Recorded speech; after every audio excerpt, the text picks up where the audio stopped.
But whether you have or whether you haven't, I'm going to tell you how to heal it. Because sooner or later, you're going to have to deal with it. Want to walk this journey with me? Come on, let's go on down this road.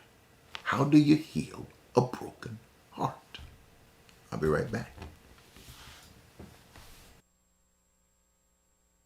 On this rock, I will build my church, and the gates of hell shall not prevail against it.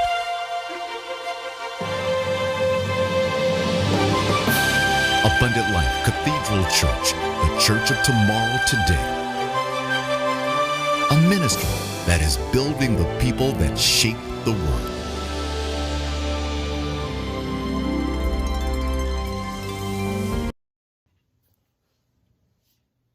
Hey everybody, and welcome to Dr. Ed's Sensational Sundays. I am Yolanda, of course, and this is your wow moment, your words of wisdom. Last week we were talking about Philippians chapter 4, verse 13 from the Amplified Translation, and I like that translation because it gives you a few I ams. Let's study those I ams real quick. I am ready for anything. I love that. Yes, you are. So keep repeating that all week, all year, all month, whatever you have to. And I am equal to anything, which means anything I am facing, it ain't gonna take me out. But more than anything, at the end of that verse, it says, I am self-sufficient in Christ's sufficiency. Woo! That's enough to make you shout. And here's Dr. Ed. Thank you, Yolanda Adams, for those words of wisdom. I like words of wisdom, and especially that I am. You know how I feel about speaking that, the power of that phrase. Those words of wisdom get us through all the time. Thanks again. Appreciate it. If you're watching this by rebroadcast, you know what to do. Don't act like it's a video or act like it's something that took place yesterday. Act like it's right now. Share it, comment, say hello, like it, thumbs up it right now. This is your time, whether you're watching this now or later on in the evening or whenever you're watching this in the moment of now. Space and time have nothing to do with this. This is now. I'm Ed Montgomery. They call me Dr. Ed. Thank you so much for being here with us. I've been doing this for over 45 years. Yes. Over 45 years, 40 years right here at ALC, Abundant Life Center, Abundant Life Cathedral, with some fantastic people that I have been with for a number of years. Hi, ALC. I am so glad to be with you today. Thank you for allowing us to let our sanctuary, this is our space right here, come into your sanctuary. Your sanctuary is your private space. Your sanctuary is your holy space. This is where you take that extra time, push everything aside, and open up for your spiritual vitalization. Did I say that? Spiritual vitalization? Is that right? All I know, it's vital, and all I know, it's spiritual and it's alive. This is the space and time where you allow your spirit to be fed. And today, we're going to talk about something in the life of Jesus. Jesus is who we follow. It's his teachings that we follow. And we're going to see something in his life that most people don't think of Jesus as human, but Jesus was very, very human. We're going to see how he dealt with it. By seeing how he dealt with it, we're going to learn how we can deal with it. And we're going to put that I am into action into our lives. If you want to change the problem, you got to change your consciousness. And that's what we're about to do, is change that consciousness. Are you ready to go into it? All right, this is going to be good. There's going to be 3 things I'm going to tell you. This is about how to heal yourself. Those of you who have gone through broken places in your life. So glue yourself here. Let's go into it. All right. Let's start.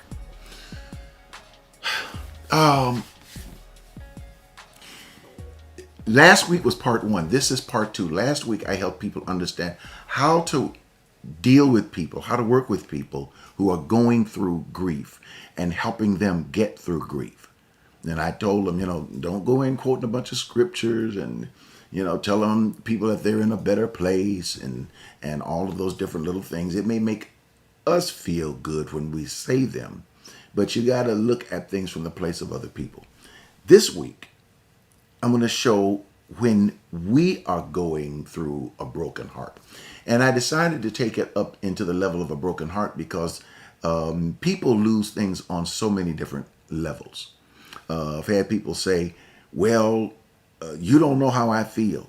And the truth of the matter is, if you've lost something, you don't know how that person feels because you're not that person and you're not going through exactly what that person is going through. You only know what it's like on a certain level.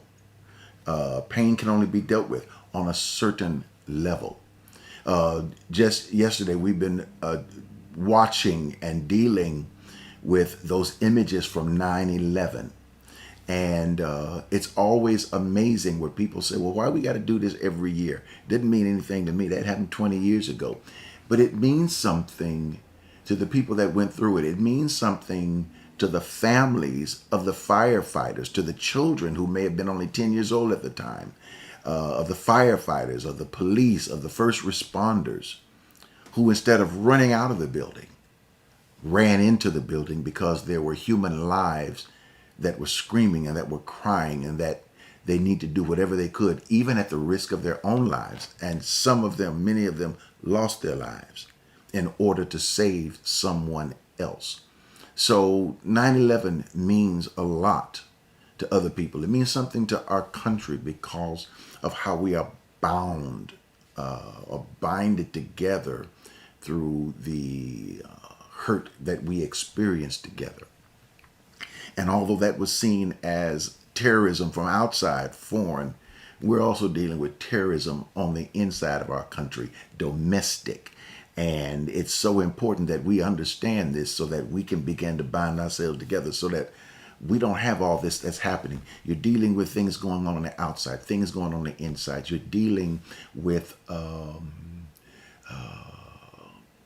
the fights that are going on about COVID. You're dealing with whether people are, should you wear a mask? Should you not wear a mask? Why are you wearing your mask? Why are you not wearing your mask? We're watching as people, over 600,000 people have lost their lives in this whole COVID scenario. And then there are people who have passed away in hospitals last year during 2020. Even though it wasn't COVID, it was in a COVID scenario. And you ask yourself the question, would they have come out of that hospital? Would they be alive if the whole COVID scenario was not in play? You don't know. You're not sure.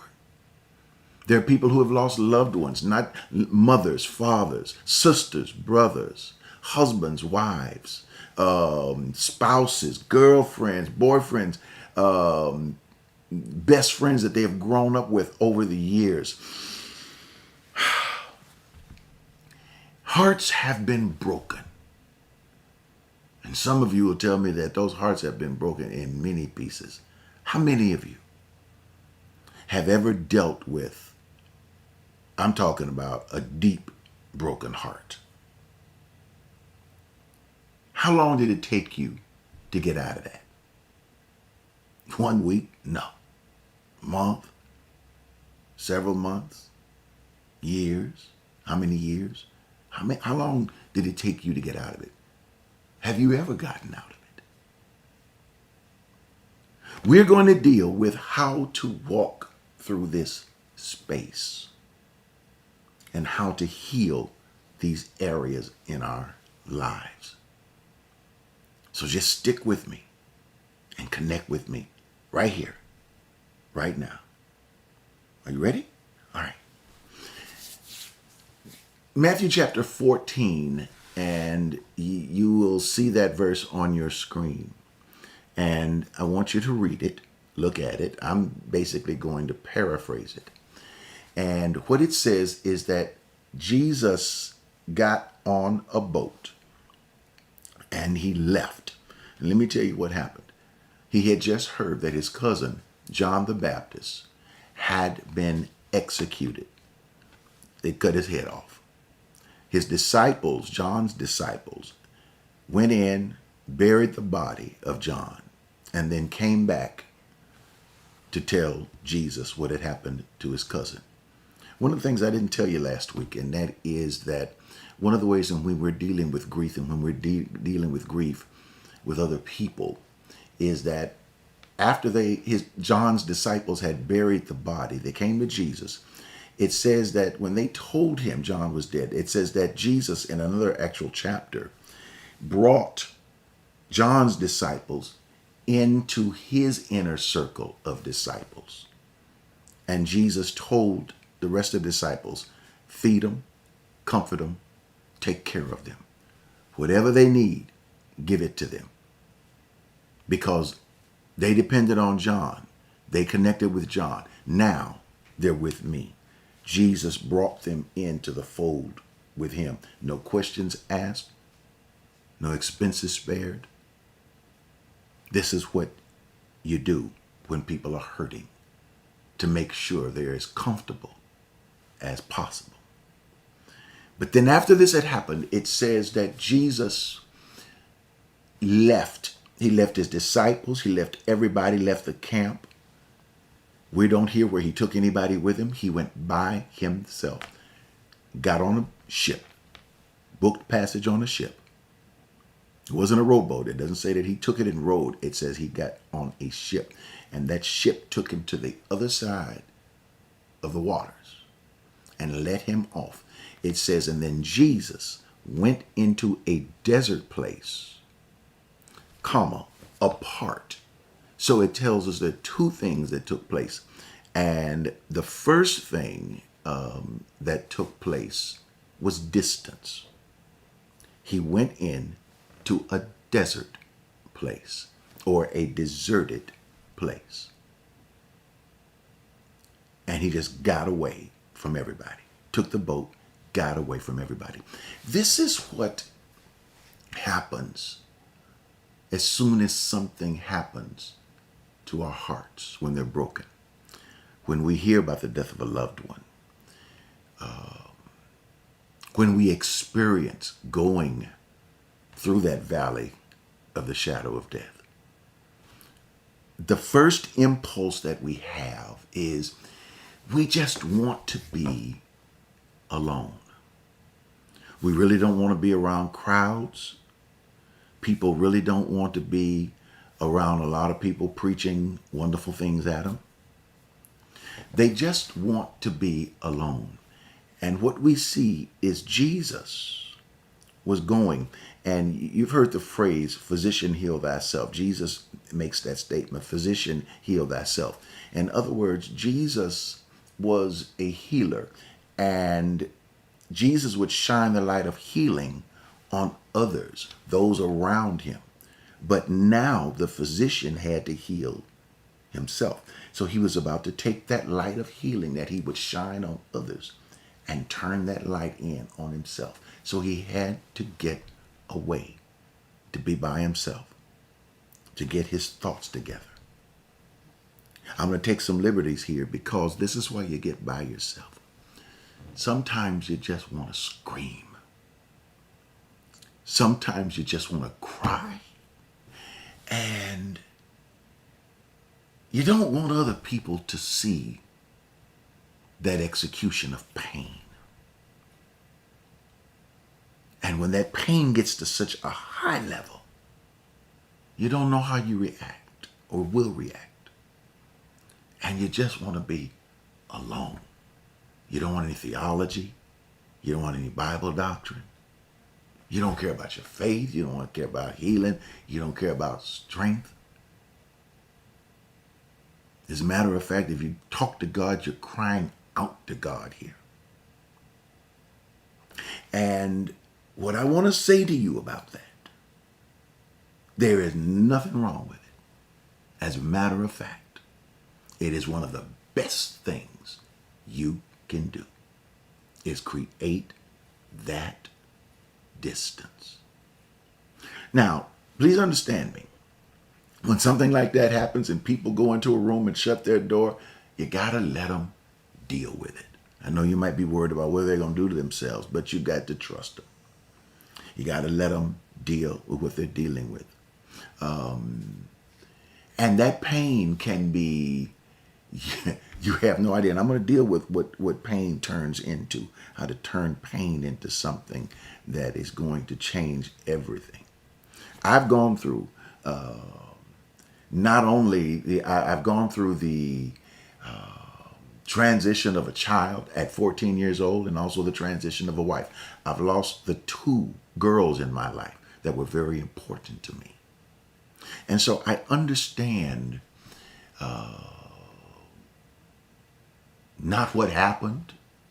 I don't understand death. I don't understand this type of mystic whatever. All I know is that it hurts. And if it hurts me, it hurts you.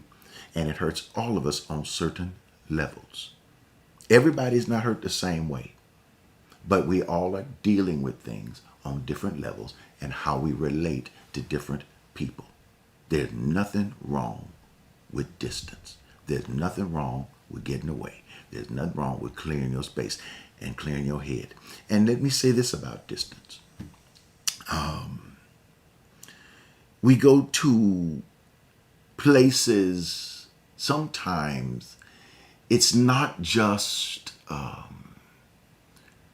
closing a door or getting away from other people. Sometimes you'll find people just sitting at a table, or you go out to lunch and you invite them out because you think you need to intervene and help them because they don't seem right. I got some news for you. They are not right. Something has happened, something has changed, something has transfigured in their lives. And you'll catch them sometimes staring off in space. They may be talking to you, maybe lose congregations and you lose concentrations. You may want to say, are you listening to me? Try to resist it, but just say it again. Say, hey, I was telling you so and so. Oh, okay. And sometimes they're going to go distance mentally. They're going to go into a distance just where you all are together. Give that some time. See, then I've had people say to me, don't you know it's been a year? Don't you know that it's been 5 years since that happened? I've counseled people, and this is the one thing people tell me. People come to them and said, it's been 6 months, it's been 3 months. You ought to be over it by now. And the people who are saying this are people who have not gone through anything. I'll say it again. They have not gone through anything. Because what you're looking at, it's been a year. To them, they're saying, you should have been through that. But for that person, it can be or feel like only last month. See, this is distance. Everything becomes distorted.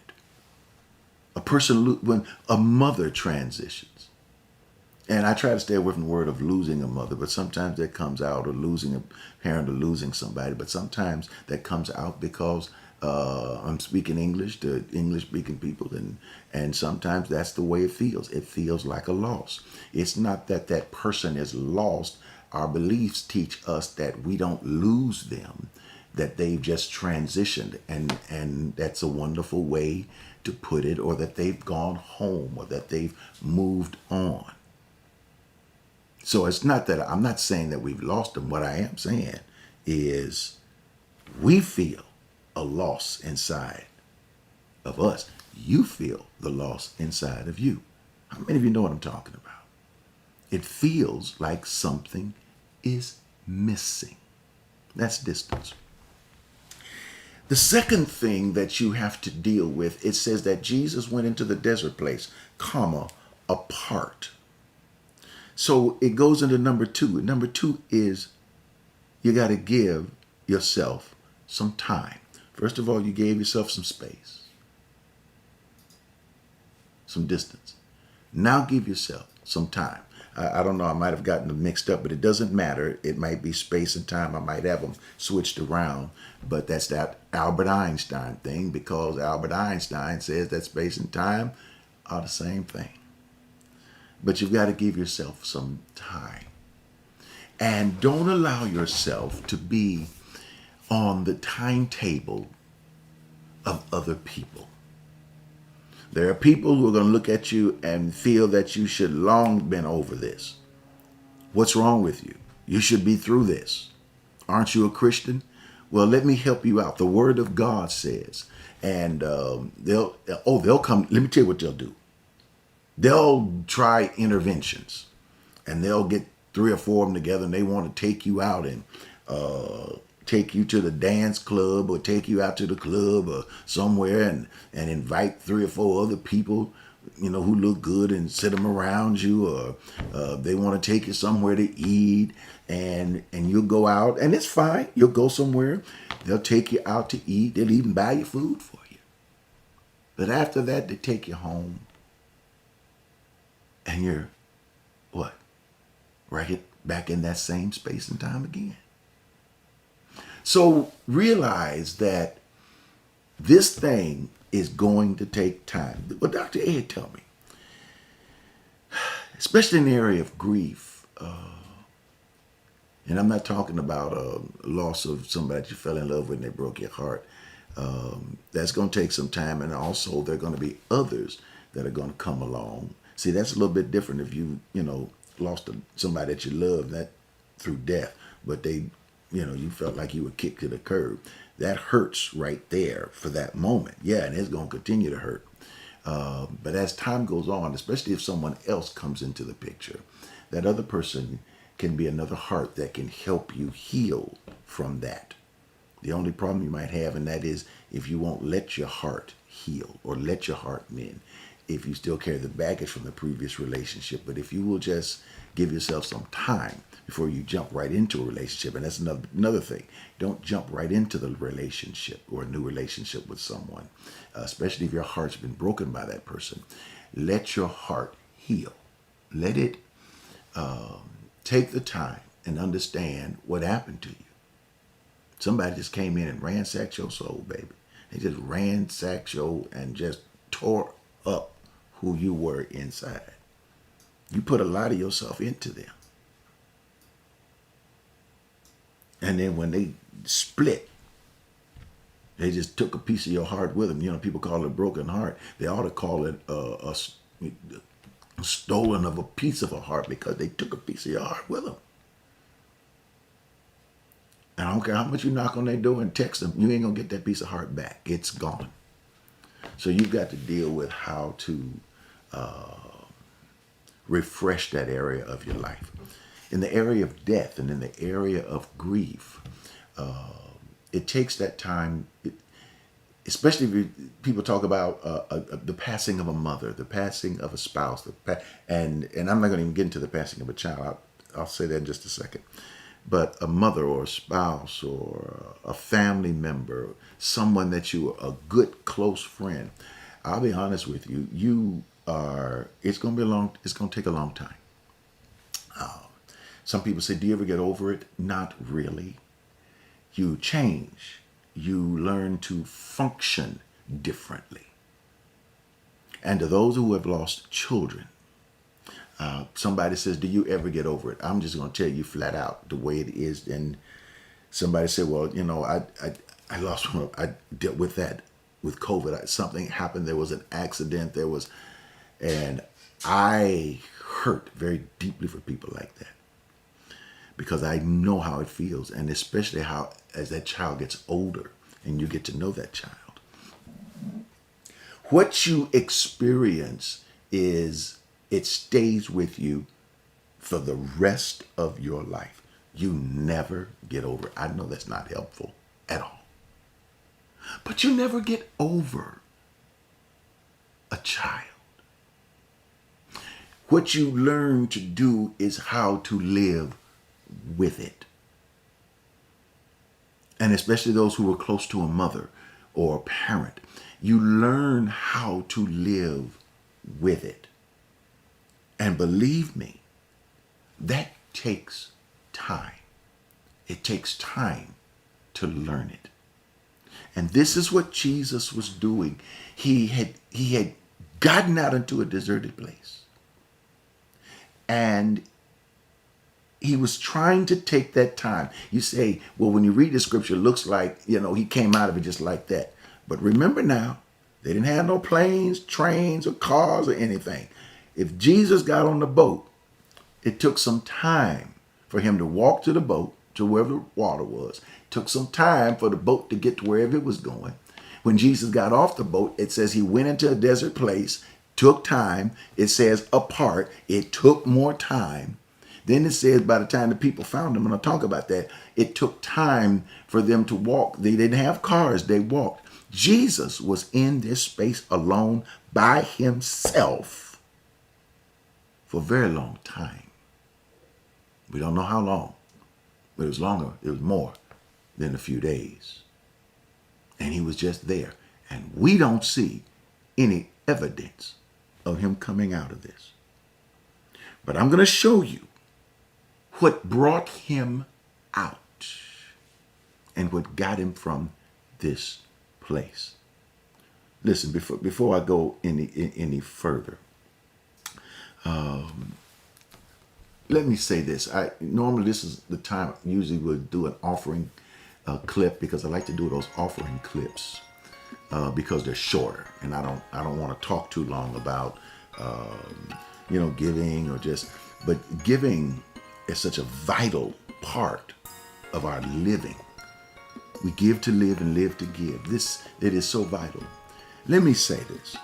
We've been doing this online for over a year now.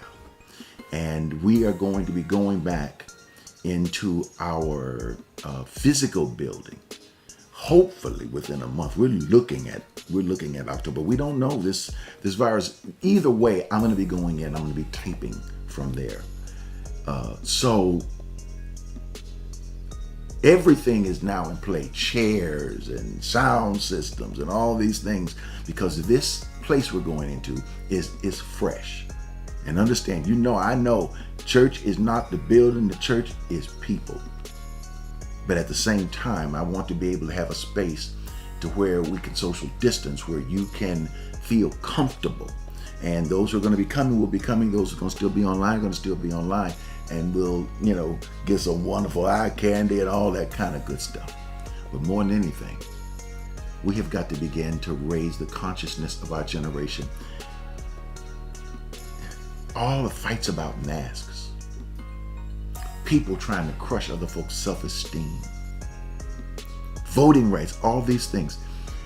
I have to take that pulpit, and you have to come back into that spiritual place, because it's from these spiritual places that we heal our people. We got to heal this. We got to heal our people, our country, our land. But you can't heal nobody else until we heal ourselves. How many of you are ready to heal yourself, to be able to get strong now? We can't let these people take this country down. We got to build a kind of church that matters, not just entertains, building a 3-ring circus, but a church that matters, and that's us. So help me with this space. Help us in this 40th year of our ministry going into the next space. Here's how you do it. Go to myalc.org. That's myalc.org. That's our website. You can hit the donate button. It's right there. You'll see it, and you can give set up right there.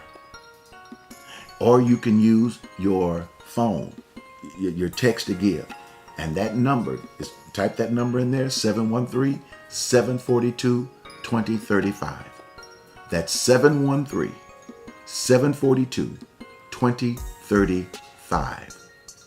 And then right in the message, you can text in how much you're going to give. $40, $30, $20, whatever, $100, $500, whatever you're going to give. Text it in there. It is safe. It is secure. It is something we put in all those protocols. Goes right to the bank, all that kind of stuff. It doesn't go to me or in my hands or through human people. No, it doesn't. It goes right straight into that banking system. Or you can use your app. And many of you got the app, and we're constantly improving the app, getting radio broadcasts on app. You can push the donate button on that app, and that app will take you right to your giving space there also. And for those you say, I just want to write a check. That's what I want to do. I'm old school. Here's what you do.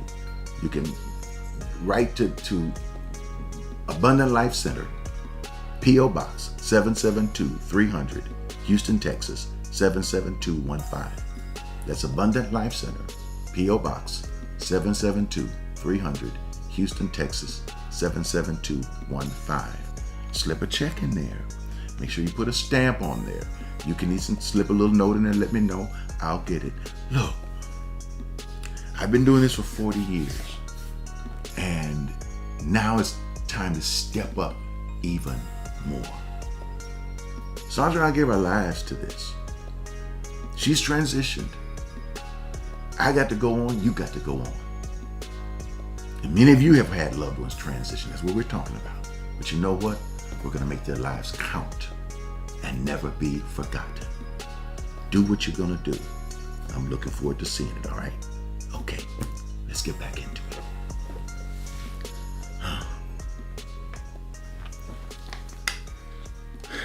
Well,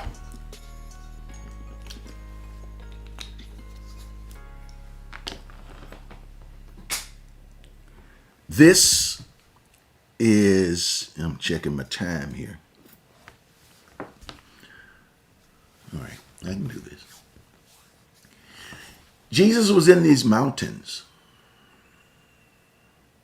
and something happened.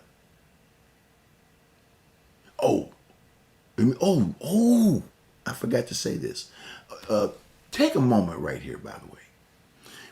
Somebody told me, said this is the best place to do it because people are watching.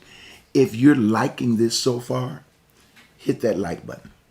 That thumbs up button, just go ahead and hit it. Click it right there. It's not going to take you out. Just go ahead and click it now. If you like this, click it. What we've been saying and some of the things, truths we've been sharing. If you have friends that you know will get something out of this, it will help heal them. Because I wanted to stop right here and tell you this. It will help heal them. Help them to have the courage to move on and to go on into the future. Hit that share button. Share it with somebody. Share it with a watch party. Share it on somebody else's screen. Share it with somebody else that you might be watching later on. Share this with them. Say, listen, watch this. Getting through grief. How to heal a broken heart. You can do all of that. And your comments, you know I love your comments. If you're not from the city of Houston, let me know what city you're from. If you're not from the state of Texas, Texas is going through stuff right now. Yeah, we going through in Texas, baby. Let me know what state you're dealing with. Your state might be going through, and we may have to pray for your state. Let me know what state you're in other than Texas. And if you're in a place other than the United States of America, let me know where you are. That will be perfect. All right. Space and time, 1, 2. Here's the third thing, and I'm bringing this up, that happened. Jesus is into himself. He's shined the light on his own life. And here is what these people did. It seems that somebody found out where he was. I bet you it was the ship captain that told. Where to get out. They found out where he was. And you have to understand now, Jesus was a master healer. And he was always sought after. But let me tell you why he was sought after. Not because he was the only healer in town, but because Jesus didn't charge for it. That's right. What? That's right. The other healers, Nazareth was known for birthing healers. There were other people who were healers in that town, and they were good ones. Jesus was the best. And Jesus was mostly known, not necessarily for healing the sick, but for casting out demons. And the other healers, because if you were trying to go to a doctor at that time, 2,000 years ago, you better go to a healer, because the state of medicine at that time was flush it, wasn't no good. Nobody wanted to be a doctor back then. As a matter of fact, the woman with the issue of blood, lost all her money and everything dealing with doctors back then. Medicine's totally different right now. Don't get like that with science. Medicine's a totally different place.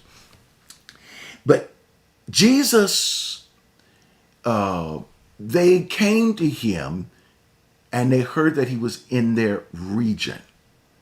Took them days to get to him, but they finally got to him. And the scripture says that Jesus looked at him. He came out of that grief era or area. Looked at him. It says, and he saw their sickness. He saw, and he was moved with compassion. And he healed their sick. Now watch this. He was moved with compassion and he healed their sick. Wow. What is passion? Compassion. Take the word calm out of that. Community passion. In other words, passion, touching the passion of others, understanding the passion of other people. In other words, he got out of himself. Stop dealing with himself here. Took the light that was shined on his own self and shined it on them, on that healing. He got out of himself and he had compassion. He saw their hurts, their needs, and he began to do what he did, even though he did not feel like it. You don't have to feel like you're helping people to help people. You don't have to feel good about it. Sometimes you just have to do it. You do it. Feeling comes second. You don't wait, I don't feel like it. You have to make yourself smile, even though you don't feel like it. Well, that's phony. That's phony. That's not phony. And even if it was phony, don't make any difference how phony it is. What you're doing is you're telling your body and yourself, I can smile even though I don't feel like it. You don't have to feel like smiling to smile. How many of you got kids that come ask you for money? Your children come ask you for money, right? Yeah. And you give it to them? Yeah. You don't always feel like it, do you? No. But you do it. Why? And then after a while, it all blows over. You didn't want to do it, but you did it. And I have learned that sometimes you got to pray for other people going through what they go through. Even though you're going through what you're going through. Because by praying for people who are going through what they're going through, it eases the pain of what you're going through. Now watch what else happened. After he did that, it says that his disciples found out, probably from the other people, where he was. It says they showed up. And Jesus just kept healing their sick and teaching them in that desert place where he was. He healed them in the place of his sickness. He prayed for them in the place where he needed prayer. He lifted them in a place where he needed lifting. How many of you need lifting right now? How many of you need to be prayed for right now? Then pray for someone else. Ask God to heal someone else. Ask God to lift someone else. And watch the hurt for just that moment, like a hot air balloon, rise from you. And then Jesus got so caught up in what he was doing with other people that it got into the evening. And the disciples said, Lord, we found you out here, but you've been out here with these people all night long. He says, they've left the cities. They're hungry. You need to let them go so that they can eat. They're weary. Jesus says, feed them. They said, Lord, we don't have anything to feed them with. It's just us. Jesus said, what do you have? They said, we have 2 fish and 5 loaves. Jesus said, give them to me. I'm going to give you a third one right now. I said, give distance, Give time. Right here. Give service. Give service. Say it with me. Give service. And Jesus turns around, takes those 2 fish and breaks them. 5 loaves, breaks them. And then what does he do with them? He gives them to his disciples. Then what does his disciples do? He gives thanks to the Lord, to his Father. And the disciples give it and set it before the other people. So what do you think they're going to do? Some people say God multiplied it and fed all of them. And they got 12 baskets full. Now, how is that even possible? Well, God can do anything. Well, you've never seen God take a McDonald's double quarter pounder with cheese, make a double in your bag. No, never happened. He never gave you a small order and doubled it to a large order. Never happened. Let me tell you what happened. Many theologians, many believe this, that what happened is when they saw Jesus serve others and the disciples who had been served the people, it says that the people began to serve who had food with them, serve those who did not have it.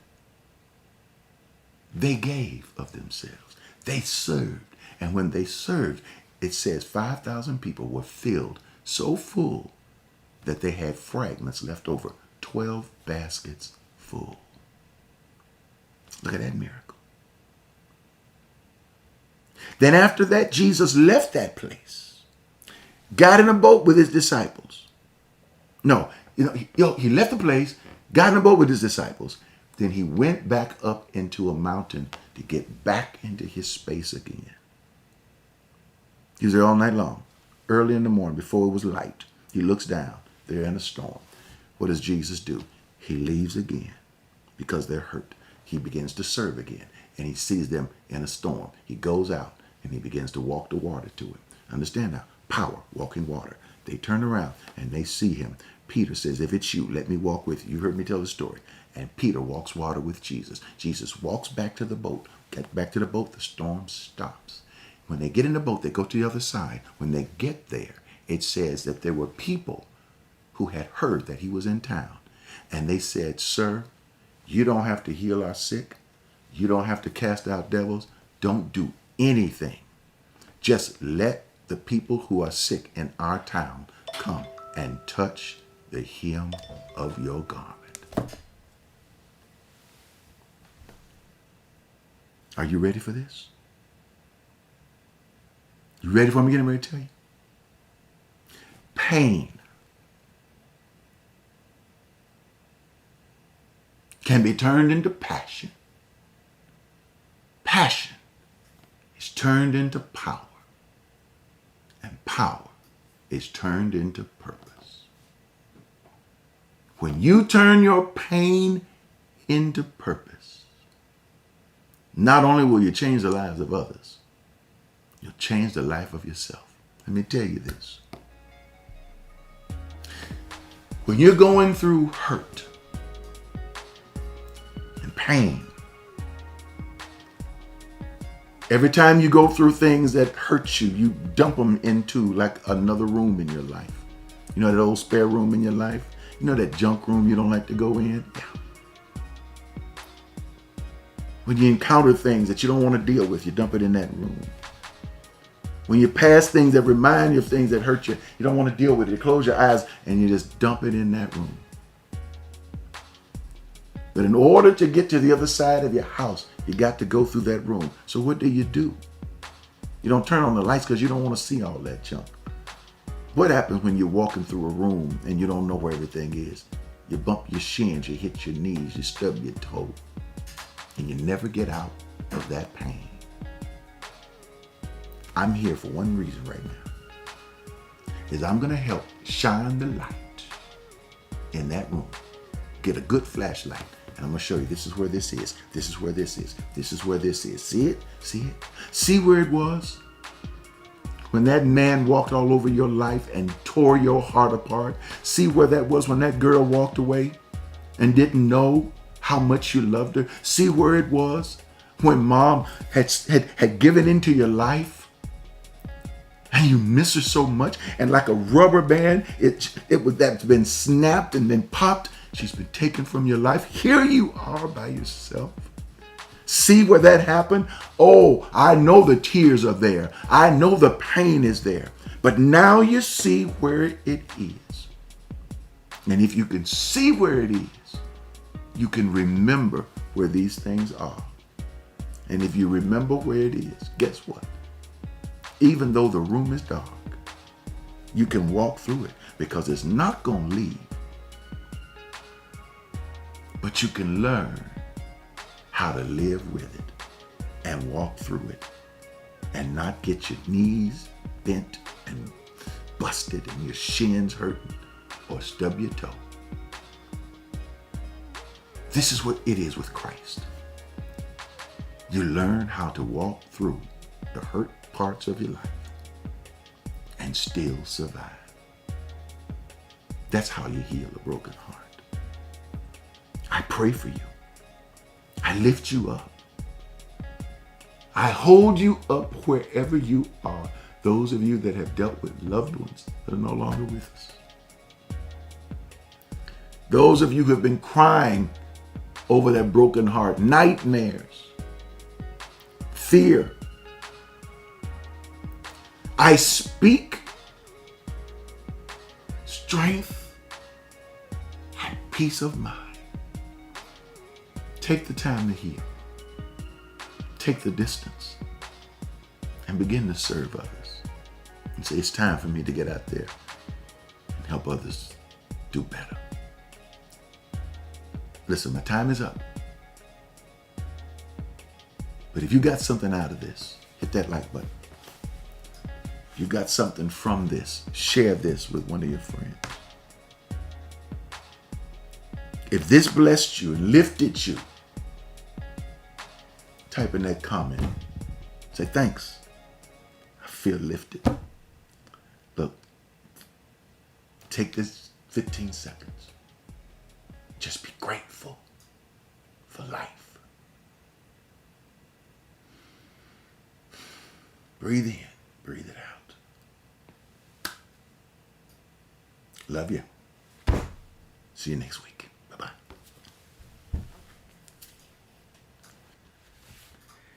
Hello, this is Dr. Ed. Le fleur, flower, French, comes from a root word which gives us affluence. I believe that affluence is like a figure 8. It goes not just around in a circle, but it weaves around and it picks up things as it goes along. We talk about giving when we talk about seed planting. We always talk about that. Put a seed in the ground and the flower comes up. But once that flower has its structure, once the flower comes up out of the ground, from that point on, you never have to plant a seed again. The flower reproduces by opening up, and a bee comes along or an insect, and it smells or however it senses that sweet nectar in that flower, and that flower is willing to give of that nectar. And then the bee goes along, finds another flower, and then it says, boy, that nectar was sweet. I want some more. But what the bee has done is it picked up pollen from the previous flower, takes the pollen to the next flower takes the pollen and uses it to reproduce. So what you have is giving and receiving. And you have to give a sweetness, something that makes sense. And you receive, and through your giving and receiving, you reproduce. That's what ALC has done for 40 years.